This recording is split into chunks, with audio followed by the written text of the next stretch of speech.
Hello everyone, welcome to the Tap. My name is Niharika Walia Bhatnagar and I am with you with our 10 minute series जहाँ पर हम बात करते हैं JIB के AFM के important topics की।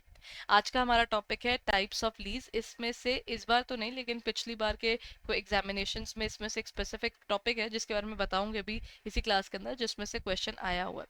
Before I proceed further everyone, सबसे पहले अगर आपको लगता है कि आप ये कोर्सेज देखना चाहते हैं तो हमारी ना प्रीवियस ईयर क्वेश्चंस की ना बुकलेट है, तो वो आप PYQ बुकलेट आप चेकआउट कर सकते हैं हमारी वेबसाइट से। All you need to do is, यहाँ डिस्क्रिप्शन में लिंक गिवन है, उस लिंक पर जाइए और डायरेक्टली आप परचेज कर सकते हैं हमारे वो एक्चुअली ना उसको डाउनलोड ही करना है आपको, that is available absolutely free.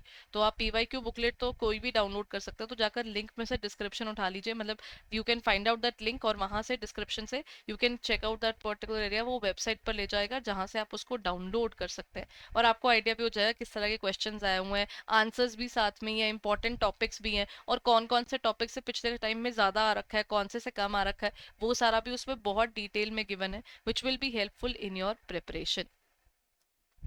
चलिए let's talk about the topic is types of lease. Lease क्या होती है? जब कोई एक पार्टी दूसरी पार्टी को कोई एसेट यूज करने को दे देती है। सबसे पहला आता है ऑपरेटिंग या सर्विस लीज, इसको हम शॉर्ट टर्म लीज कहते हैं। ठीक है, शॉर्ट टर्म लीज यानी आपकी लीज का समय होगा 1 साल 2 साल। एसेट की सब्सटैंशियल लाइफ नहीं है बेसिकली। अगर एसेट की लाइफ 10 साल है तो मे बी 1 साल 2 साल की बात आई, 6 महीने की बात आ गई। That is what we define as this part. Then the next part that we can see here is financial lease. Financial lease is the lease जो आपकी लंबे समय की लीज होती है, जितना हमारे एसेट की लाइफ है उसके हिसाब से। And the crazy part is कि in fact at the end of the life of the asset वो एसेट बाय भी कर लिया जाता है। That is how we define the, जो भी पर्टिकुलर यूजर है ना वो उसको बाय भी कर लेता है, उसे हम डिफाइन करते हैं एज कैपिटल लीज। जब मुझे कोई एसेट को संभालना बहुत महंगा लगता है तो मैं क्या करती हूँ, cell and lease back.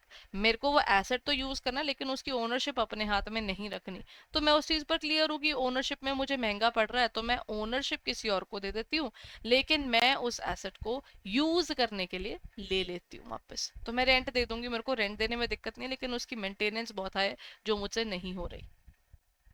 Then comes domestic lease. एक इंडियन अगर दूसरे इंडियन से कोई एसेट लेता है on lease, that is how we define as domestic lease. एक होती है इंटरनेशनल या cross border lease. Cross border lease हमारी कौन सी हो गई? एक ऐसी लीज जहां पर हम लोग डिफाइन कर देते हैं कि जो एसेट है उसके केस में मतलब मैंने यूएसए के किसी जो लेसर है उससे कोई चीज लेसी, बीइंग अ लेसी, मैंने उसको किराए पर या लीज रेंटल पर ले लिया, तो इंडिया और यूएसए की बात आ गई तो वो इंटरनेशनल या क्रॉस बॉर्डर लीज है।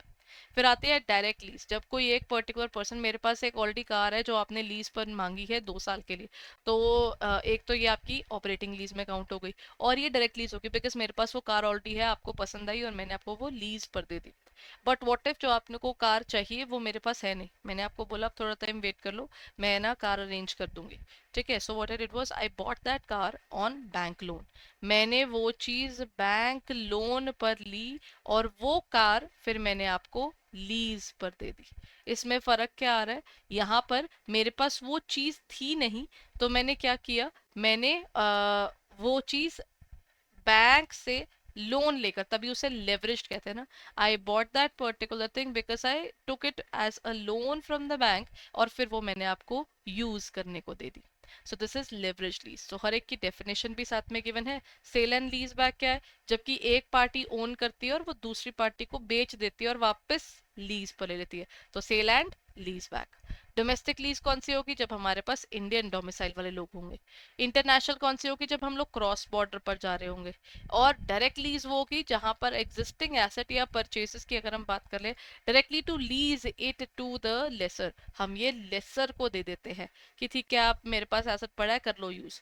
लेवरेज लीज हमारी वो होती है जो लेसर बोरो करता है money to purchase an asset and then lease that asset to the lessee. वो उसको बोरो करके, पैसे बोरो करके वो एसेट बनाकर उसको यूज करने को दे देता है। That is how we define this lease. अब इसके क्वेश्चन कर लेते हैं। यहाँ पर वो कहते हैं कि which one of the following statements is correct? Accounting treatment of finance and operating lease is the same in the books of Lesi. That's correct, क्योंकि लेसी के ऊपर तो यूज करने की बात है। अब उसने एसेट के लिए पैसे देने हैं, शॉर्ट टर्म भी देने हैं लॉन्ग टर्म भी देने हैं, उसकी एंट्री में फर्क नहीं है। accounting treatment of finance and operating lease are different in the books of lesser. They are because जो financial lease है जो लंबे समय के लिए यूज कर रहा है डेप्रिसिएशन वो चार्ज करेगा, लेकिन अगर छोटे समय के लिए मैं किसी को दे रही हूँ तो डेप्रिसिएशन मेरे हाथ में, क्योंकि एसेट मेरा है. The lessee may elect not to apply the accounting requirements of Ind AS 116 to leases for which the underlying asset is of a low value. ये भी हो सकता है अगर एसेट की वैल्यू बहुत कम है तो you can actually skip this part. So this is one particular point. I think इसके अंदर डी आ जाएगा आंसर, क्योंकि सारे के सारे पॉइंट्स इसमें सही हैं. सो this is it for the day everyone. I hope ये सेशन आपके लिए हेल्पफुल था. अगर आप हमारे कोर्सेज देखना चाहते हैं तो what you need to do is just check out our website, that is edutap.in. आप जैसे ही उस पर जाएंगे यहाँ पर नीचे स्क्रॉल डाउन कीजिए, आपको ना यहाँ पर बेसिकली ना यहाँ पर कोर्सेज में मिल जाएगा जेआईबी का एग्जाम, और पीवाईक्यूज के अंदर जो पीवाईक्यू डाउनलोड करना चाहते हो तो आपको पीवाईक्यू भी मिल जाएंगे. ठीक है, और यहाँ पर आपको हमारे दोनों बैचेस दिख जाएंगे. बैच 3 हमारा लाइव क्रैश कोर्स का आ गया, और हमारा मास्टर कोर्स भी आपके लिए अवेलेबल है, जो कि एक बहुत कॉम्प्रीहेंसिव कोर्स है जिसमें आपको सब चीज़ें बहुत डिटेल में मिल जाती हैं. All you need to do is, अगर आप इन्हें परचेज करना चाहते हैं तो यहाँ पर बाय नाउ पे क्लिक करके आप कोड यूज कर सकते हैं.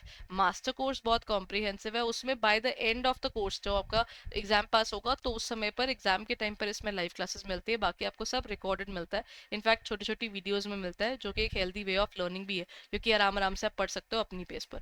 लेकिन अगर आप चाहते हो जल्दी कवर करना और लाइव क्लास के थ्रू कवर करना, तो आपके पास हमारा लाइव क्रैश कोर्स भी अवेलेबल है, उसका बैच 3 आ चुका है. So go ahead and check it out on our website और in our app for further details. Everyone prepare well. मैं आपको मिलती हूँ अगले सेशन में. Thank you so much and take care.